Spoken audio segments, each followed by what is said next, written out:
Good morning, everyone. So we've had our Mr. Cool mini split installed for a little over a month now. So we wanted to just do a follow-up video, tell you our thoughts. We have a Fujitsu.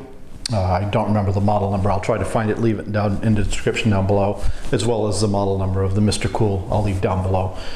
So we kind of want to give you a few thoughts on comparing A to B. Price-wise, it's a huge difference. As you saw in the video, we'll leave a link down below to that video. We installed this ourselves. We purchased this mini split for around $750.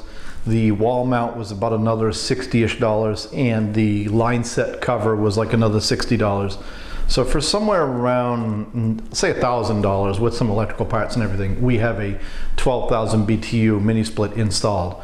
The Fujitsu, to get a 12,000 installed professionally, was closer to $4,000 around here. I did not shop around a lot because I wanted to try one of these myself and wanted to install it myself. So that said, from a functional standpoint, we don't see much difference. They both seem to do the job well. The Fujitsu works very well. The Mr. Cool works very well. They both heat up really quickly. They both cool well. Well, we assume the Mr. Cool cools well. Say that really fast. We put it in this fall when it got cold, so we haven't been through a summer yet, but we have no concerns. If it's heating, it's going to cool, or it should cool just fine. The heating load is the hard part for these devices. So the things that we find that really like set one apart from the other for us was the cell phone app and then the remote. So we'll talk about the remote first. We'll go ahead and zoom in on the remote a little bit. You're not going to see all the buttons, I'm sure, but there's a couple of features on here that we'll talk about. So one is Follow Me. Follow Me is a really cool feature. We'll talk about that in a minute. The rest of it is pretty straightforward. You know, you have your turbo, which gives you a boost of power if you're in heating or cooling mode. You have your mode where you can change it, your fan. So the remote is much simpler. The Fujitsu has a cover that snaps down and has a lot of programming, a lot of stuff you can do. Stuff we don't normally use, like the Fujitsu has a room sensor. I don't believe the Mr. Cool does, so that if there's people not in the room, you can turn it off and save energy.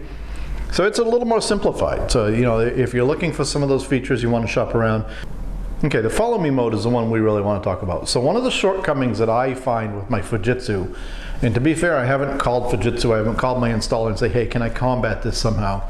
But on the Fujitsu, the temperature sensor that it uses is up in the unit. So if you have your fan set to auto, like we do, because we don't need to hear it ramp up on high, what happens, I believe, is some of the heat actually migrates up, and that sensor senses that heat, and it doesn't actually warm the whole building as such. So you end up overshooting the temperature a little bit on the remote, and you know, you work around it. But it always made me wonder why they didn't have a temperature sensor somewhere else in the room. So with Follow Me, what the Mr. Cool does is when we activate Follow Me, this becomes the temperature sensor for that unit. So in here in our woodworking shop, for example, there's a garage door on the other end that you can't see. We keep this over by the garage door, and that way that end of the building will stay the temperature we're targeting.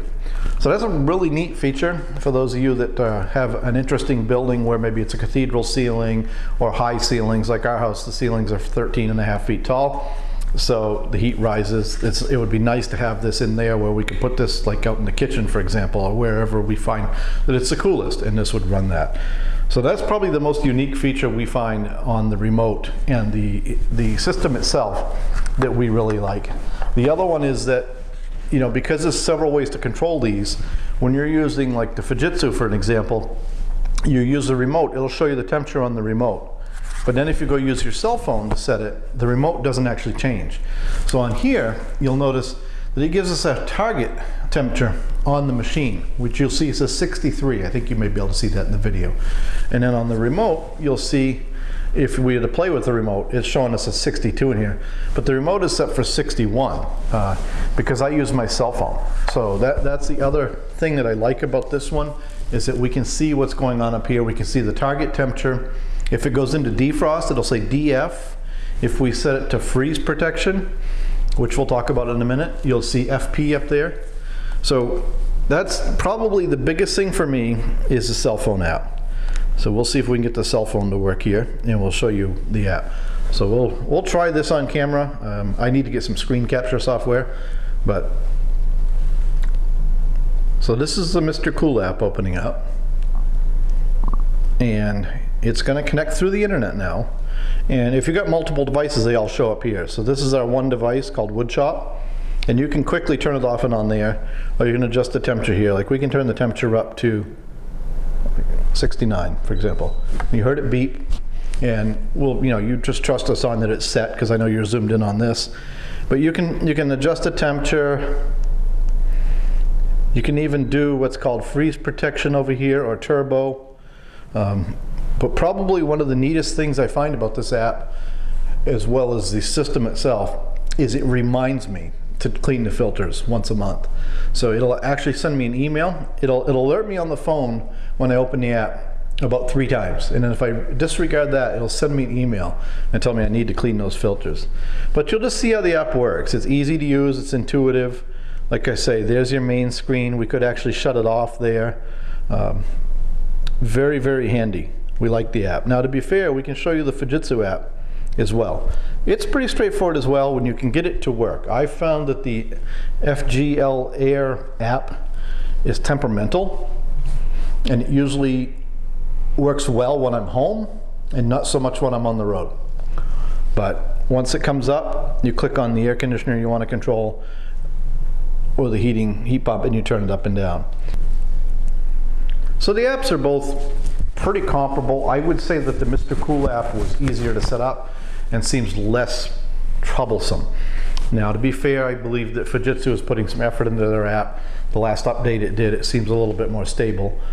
Freeze protection versus the Fujitsu has a mode that's similar to that. Freeze protection targets, I think, 46 degrees Fahrenheit. The Fujitsu, when you put it in low temperature, it targets 50.